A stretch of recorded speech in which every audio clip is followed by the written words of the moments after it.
Hi class, welcome. We are here today to talk about price floors. So the purpose of a price control is to change that price away from the market price that would have resulted from supply and demand to either bring it up or push it down in an attempt to help out the buyer or the seller. And so with price floors, the big goal is to help out the seller of the good, right? You would use a price floor when you think that the process used to figure out that market price is not fair to the seller. Or maybe you're concerned that the person selling the good is going to have a hard time earning enough money if the price is too low. So the purpose then, like I said, is to push a price higher, and we do so trying to help out sellers. Okay, that's a price floor. That's the motivation. In terms of a definition, price floor is really similar to a price ceiling that you guys learned about in the previous video. But rather than being a maximum price, price floors are minimum prices. That's a really useful word to keep in mind for thinking about how these things get applied. A price floor is defined as a government-mandated minimum price that's legally allowable.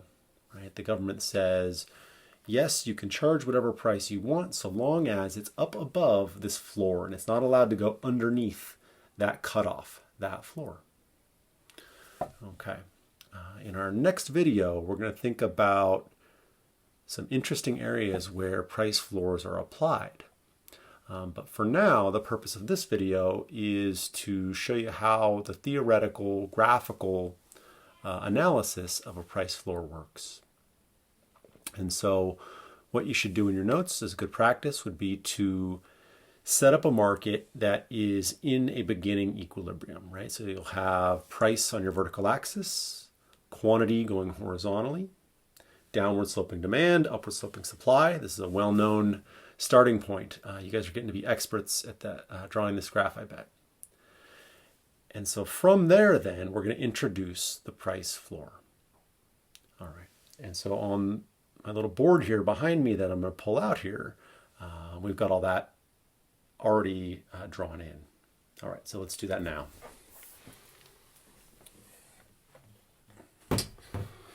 All right, so hope you guys can see this okay.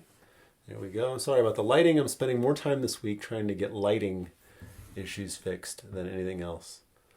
All right. So here we go. As I said, we've got the price measured vertically, the quantity measured horizontally, and we're showing here this market that's in our equilibrium to start. And so the thought is that this price, P1, that comes from buyers and sellers doing their own thing is not a good one. We want to do something to change it. We want to raise it up. And so one way to do that would be with the imposition of this price floor, just like so.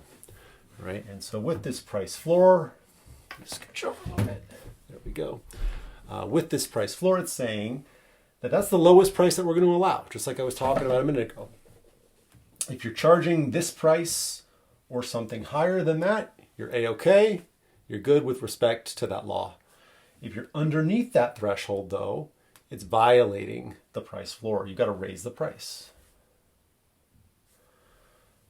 So then that equilibrium price that we started with, P1, in order to be consistent with the price floor law, has to come up. And so the price change is from P1 up to PF.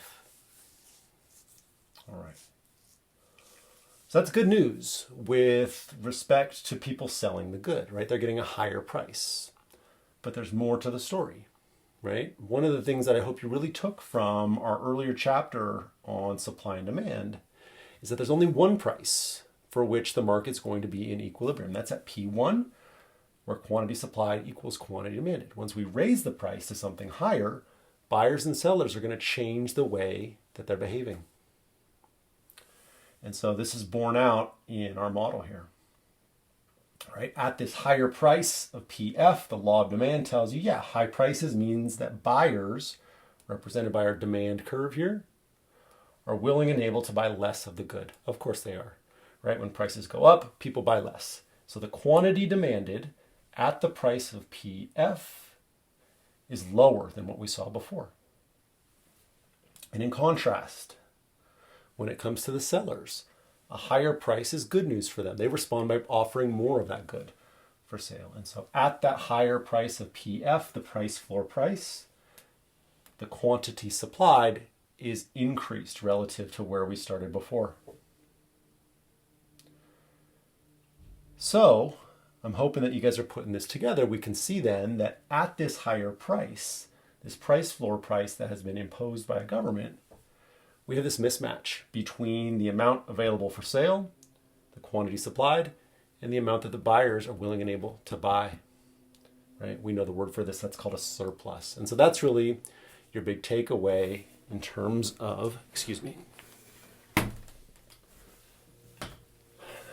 in terms of the impact of a price floor, right? When you put in place price floors designed to help out people selling the good, the unintended consequence, right? The side effect, if you will, of a price floor is that it can lead to a surplus, just like we saw on the graph.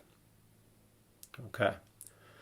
So despite this analysis, there are plenty of people who argue in favor of using price floors to help out sellers.